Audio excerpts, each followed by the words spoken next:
Hi guys, आप लोग कैसे हैं। आपको एक रियल किस्सा मैं बताने जा रही हूँ, जिसमें से एक लड़की थी और वो अपने घर में बहुत सांवली थी। और उसके घर वाले उसे कह के चिढ़ाते थे कि जब भी कोई बात, हमने तो तुझसे, मतलब पहले के ज़माने में कुछ लोग जो बाहर घर पे मेतरानियाँ काम कर, लेटरिन वगैरह कच्ची होती थी और साफ़ करने आते थे। ये उन्हीं का एक घर का किस्सा है और मैं बता रही हूँ, फ़िलहाल नाम नहीं खोल सकती। तो उसे चिढ़ाते थे और बोलने वाले उसे बोलते थे कि यार, के उसके मम्मी पापा उससे ये कह के चिढ़ाते थे कि हमने तो तुझे मेहतरानी से लिया, नहीं कि वो उस भाषा में बात कर, भंगन से ले रखा है तेरे को। कुछ नहीं, ऐसे ही कहते कहते चिढ़ाते चिढ़ाते काफ़ी वक्त गुजर गया। एक दिन उसकी मम्मी ने उसे डांटा होगा या मारा होगा, फिलहाल वो एक दिन गुस्से में थी बहुत ज़्यादा। और वो अपनी मम्मी से कहने लगी कि अम्मी, जब मुझे भंगन से लिया है तो आप एक काम करो, मुझे उस भंगन को ही दे दो। ये बड़ा दिलचस्प हंसी का भी किस्सा है ये। वो छोटापन था और ना समझ भी थी वो एक तरीके से। तो उसने कहा कि मम्मी, आप जो है मुझे उसी को बुला कर दे दो। तो माँ बाप बड़े सख्त हुए और सोचने पे मजबूर हो गए, शायद इसके दिमाग पे किसी ने फालतू की बातें डाल दी हैं। लेकिन ऐसा नहीं था, वो चिढ़ाते इतना थे, कभी कभी उसकी छड़ इतनी ज़्यादा लेते थे, उसे परेशान करते थे। तो उसने परेशानी में आकर बोल दिया कि आप जो है मुझे जिससे लिया है मुझे उसी को दे दो। और एक दिन अब बात इतनी बढ़ गई कि वो लड़की जो थी रोने लगी।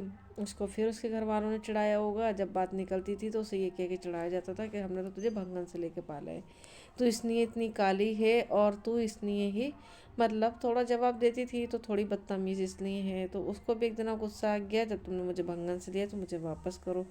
और वो इतना इस कदर रोने लगी, इस कदर रोई कि वो जो सामने वाला बंदा भी देखेगा तो शायद वो भी उसको देखकर रोने लगे।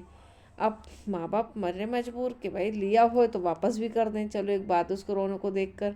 लेकिन वही वाली बात, वो तो उसे चिढ़ाते थे। लेकिन जब भी, इसलिए मैं बता रही हूँ कि हर माँ बाप को अपने औलाद की इतनी छेड़खानी नहीं करना चाहिए। कुछ किस्से मैं रियली बताऊंगी, लेकिन बस मजबूर हूँ, किसी के नाम नहीं ले सकती, नहीं बता सकती। कभी कभी हम लोग अपनी औलाद को समझने में थोड़ी सी गलती कर बैठते हैं।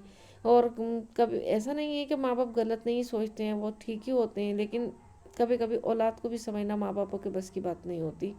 इसलिए मैं उन माँ बापों से रिक्वेस्ट करती हूँ कि वो अपने बच्चों को ज़रूर समझें। इस कहानी का कोई पहलू आपको नहीं समझ में आएगा, मेरा सिर्फ आप लोगों को ये सावधान करना है कि अपनी औलाद की इतनी कभी छेड़ ना लें। फिर क्या हुआ, एक दिन वो अपना किस्सा है ऐसा कि वो अपना घर छोड़कर चली गई और अब तक उसका नहीं पता है कि वो कहाँ गई, क्या हुआ उसके साथ। इसलिए कि अपने औलाद को इतना ना छेड़ें, इतना बेजार नहीं करें ताकि वो परेशान होकर आप लोगों को जवाब दे।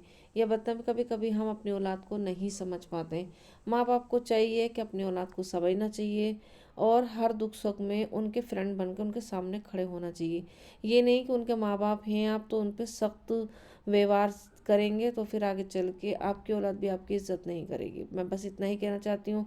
नेक्स्ट वीडियो में फिर मुलाकात करते हैं दोस्तों, बाय, टेक केयर। अब कल नेक्स्ट वीडियो में फिर मुलाकात करते हैं और गुड नाइट।